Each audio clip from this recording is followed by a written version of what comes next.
kjöt, kjúklingur, kjúklingar,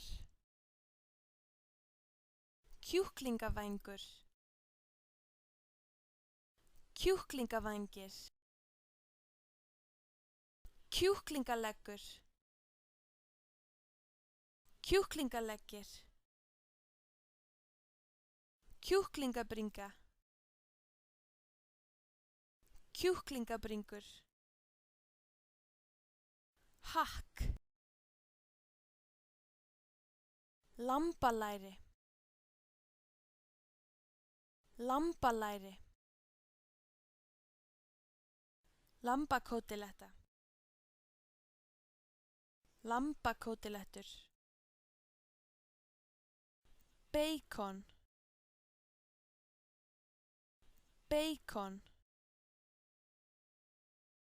kjötbolla, kjötbollur, pylsa, pylsur,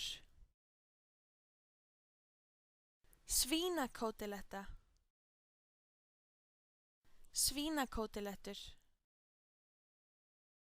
steik, steikur, skinka,